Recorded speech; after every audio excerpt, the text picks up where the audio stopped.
राधे राधे बहनों, जय श्री कृष्णा। चैत्र का माह शुरू हो चुका है जो कि 14 मार्च से 13 अप्रैल तक रहने वाला है और इसी के साथ ही खरमास की शुरुआत हो गई है। चैत्र माह में हमें कौन कौन से कार्य करना चाहिए, किस तरह का भोजन करना चाहिए जिससे कि हम रोगी न बने, हमारा स्वास्थ्य अच्छा रहे। खरमास के समय पर हमें कौन कौन सी बातों का विशेष रूप से ध्यान रखना चाहिए, क्योंकि खरमास का समय अशुभ माना जाता है। हमें कुछ कार्य हैं विशेष रूप से जो भूल कर भी नहीं करने चाहिए। इसके साथ ही इस माह में कौन कौन से व्रत पड़ रहे हैं, पूजा है, शीतला माता की पूजा है, जिसकी मैंने पूरी वीडियो डाली हुई है। आप ज़रूर जाकर देखिएगा, बहुत ही सुंदर वीडियो है, बहुत यूज़फुल वीडियो है। आपको पूजा करने में कोई भी गलती नहीं होगी। इसके साथ ही कौन सा व्रत और पूजन इस समय में करना चाहिए। चैनल को सब्सक्राइब ज़रूर कर लीजिएगा, बेल आइकन ज़रूर दबाइएगा और वीडियो में पूरी तरह से बने रहिएगा। कमेंट में जय श्री कृष्णा लिखना बिल्कुल मत भूलिएगा। सबसे पहले हम जानते हैं कि चैत्र मास में हमें क्या क्या कार्य करने चाहिए। चैत्र मास में शीतला माता का व्रत रहा जाता है, तो विशेष रूप से शीतला माता का व्रत कीजिए, पूजन कीजिए, जिसका लाभ आपको और आपके बच्चों को ज़रूर मिलता है। बच्चों की प्रगति होती है, जो भी बीमारियां हैं वह दूर हो जाती हैं। इसी समय नवरात्रि का भी व्रत आ रहा है जो 30 तारीख को होगा, और फिर रामनवमी व्रत, बहुत ही विशेष व्रत होते हैं, पूजा अर्चना की जाती है, माता रानी को प्रसन्न करते हैं। तो ये तो हो गई व्रत और त्यौहार की बात। अब हम बात करते हैं कि हमें खरमास के समय कौन कौन से कार्य नहीं करने चाहिए। तो आप इस तरह से समझिए कि खरमास के समय जो भी बड़े कार्य होते हैं, जिनका प्रभाव हमारे जीवन पर लंबे समय तक रहने वाला होता है, वह कार्य हमें खरमास के समय नहीं करने चाहिए। जैसे कि शादी है, विवाह है, मुंडन है, नामकरण है या फिर बच्चे का अन्नप्राशन है, यह चीज़ें करने से बचाव करना चाहिए।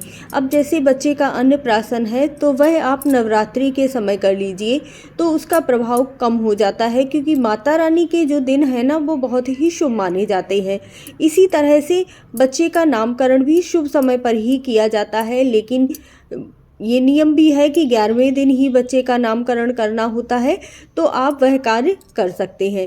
इसी तरह से अगर सुहाग की चीज़ें, कुछ भी सुहाग की सामग्री खरीदनी है, नॉर्मल ही खरीदनी है, तब आप खरीद सकते हैं। लेकिन यदि शादी विवाह के लिए खरीद रहे हैं तब थोड़ा ध्यान देना चाहिए।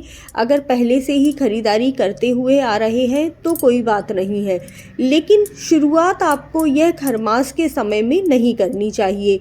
बहुत ज़्यादा सोना चांदी खरीद रहे हैं तो वो भी नहीं खरीदना चाहिए। नए घर की नींव डालना, नए घर की शुरुआत भी नहीं करनी चाहिए, नए घर में प्रवेश नहीं करना चाहिए, क्योंकि ये हमारे जीवन पर पूरे जीवन तक प्रभाव डालने वाला है जब तक हम उस घर में रहेंगे।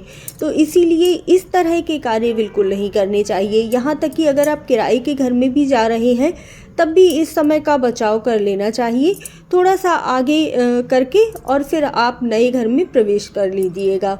इसी प्रकार यदि हम मंदिर की बात करें तो अपने मंदिर में कोई नई बड़ी प्रतिमा, मूर्ति भी मत लाइए। जैसे कोई लड्डू गोपाल लाना चाहता है या राधा रानी लाना चाहते हैं तो इस समय खरमास के समय ना लाएं।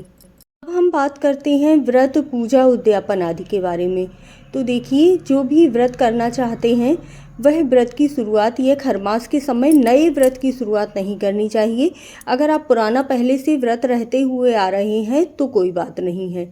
उद्यापन की बात करें तो आपको जैसे एकादशी व्रत का उद्यापन है, लंबे समय से रह रहे हैं तो इस समय उद्यापन मत कीजिए। लेकिन जो व्रत दिन के हिसाब से रहे जाते हैं, जैसे 16 सोमवार व्रत है या फिर वैभव लक्ष्मी व्रत है, पशुपतिनाथ व्रत है, इन व्रतों का उद्यापन करना बहुत ही आवश्यक होता है, बिल्कुल तिथि दिन के हिसाब से।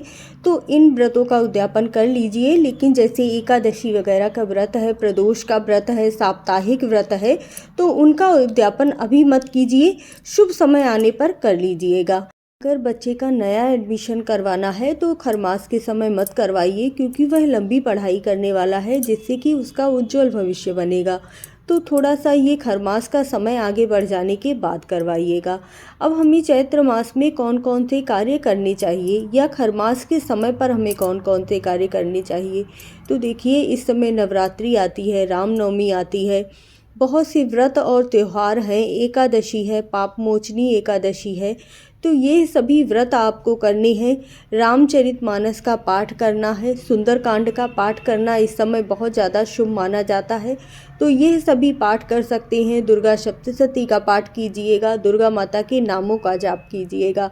तो जितनी भी पूजा पाठ कर सकते हैं आप इस समय पर बहुत कर सकते हैं, शुभ माना जाता है। चैत्र मास में आपको खाने के बारे में भी बहुत ज़्यादा ध्यान देना चाहिए, क्योंकि इस समय पर सर्दियां ख़त्म हो रही होती हैं और गर्मियां शुरू होती हैं। तो शीतला माता की पूजा में भी एक नियम होता है कि इस पूजा में कई स्थानों पर नीम खाया जाता है और नीम बहुत ही गुणकारी होता है। इसकी पत्तियां खाने से हमारे शरीर से रोग निकल जाते हैं, हमारी रोग प्रतिरोधक क्षमता भी बढ़ती है, इसीलिए नीम की पत्तियां इस दिन विशेष रूप से चबाई जाती हैं। चैत्र माह में सादा दूध पीना भी मना होता है, थोड़ी सी मिश्री डालकर या शक्कर डालकर ही दूध पीना चाहिए, नहीं तो कहा जाता है कि पेट में कीड़े हो जाते हैं। ज़्यादा मसालेदार भोजन नहीं करना चाहिए, इसीलिए नवरात्रि का व्रत रहा जाता है बिल्कुल सादा और सात्विक भोजन कर सकें, जिससे कि हम बीमारियों से बहुत ज़्यादा दूर रहें। इस माह में गुड़ खाना और बासी भोजन बिल्कुल ही वर्जित होता है। जब भी शीतला माता का व्रत और पूजन किया जाता है, उसके बाद में बासा खाना बिल्कुल भी नहीं खाया जाता है।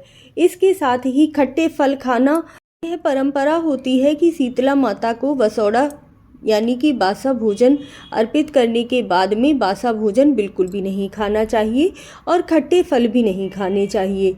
क्या खाएं? इस समय में मौसम बदल रहा है, तो खूब पानी पिएं और चने खाएं, जिससे कि आपका ब्लड लेवल और ब्लड शुगर बहुत ही अच्छा रहे। चैत्र मास आपके लिए नए त्यौहार, नए व्रत लेकर आ रहा है। कुछ बातों का ध्यान रखिए, अपने जीवन को और भी ज़्यादा सुंदर बनाइए। चैनल को सब्सक्राइब जरूर कर लीजिएगा। नवरात्रि आ रहे हैं, इसीलिए जय माता की जय जोता वाली की लिखना बिल्कुल मत भूलिएगा।